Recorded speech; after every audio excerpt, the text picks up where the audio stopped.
Hey everyone, welcome to Devin's Financial end of the year cooking class. My name is Sergio Zavalos with St. Clair College, and tonight we'll be bringing you a few recipes to get ready for the holidays. Enjoy.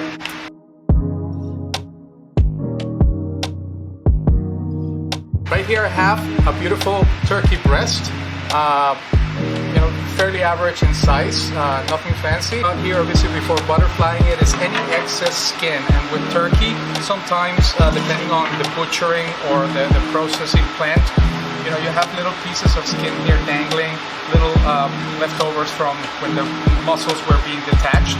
So all we need to do is just trim that very lightly with your knife. I was mentioning to Matt that I'm a lefty, so it might be a little weird on your end just to see the left hand if you're used to working with your right, or if you're right-handed.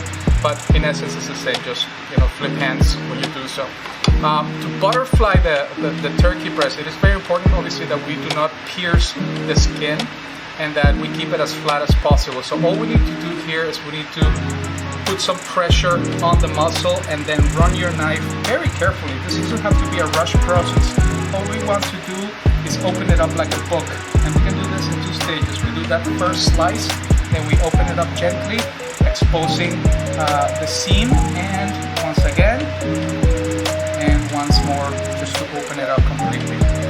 And then with your knife, you just do a few cross hatchings on each side of the muscle. This will help the breast cook faster as well. And that's all there is. Okay, your stuffing.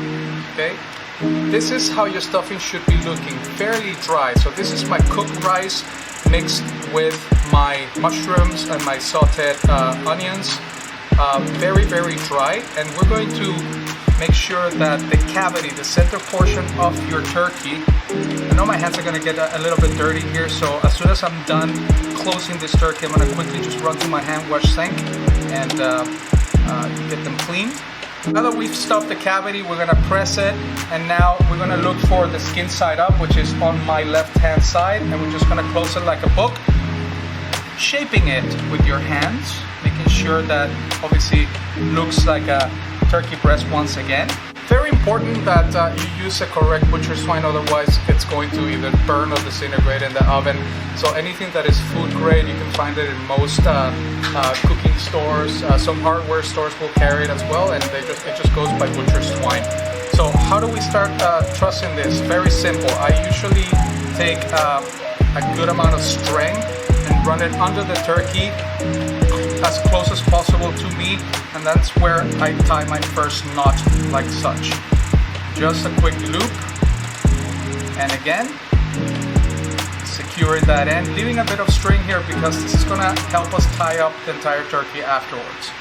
Now, first loop, so we take our string, we loop it, and we go once again under the turkey, securing it in place, like that, give it a good tuck. And we're going to do that a couple more times. This applies to pretty much every roast. You can do this with a pork roast. You can do this with a standing rib roast. Matt, you mentioned you were going to do that for Christmas. So you can practice your trussing here with some butcher string. It keeps in the case of this turkey breast, obviously it's keeping the stuffing in, but it's also keeping its shape as tight as possible as it cooks. The same applies for any roast. If you want to keep it nice and round and the muscles as tight as possible together, this is a great technique to do that.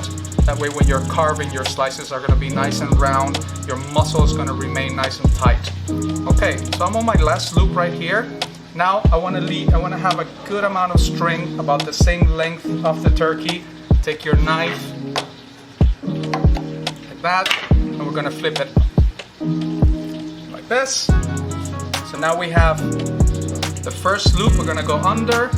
That secures the tail end in place. Once again, another loop, and another loop here.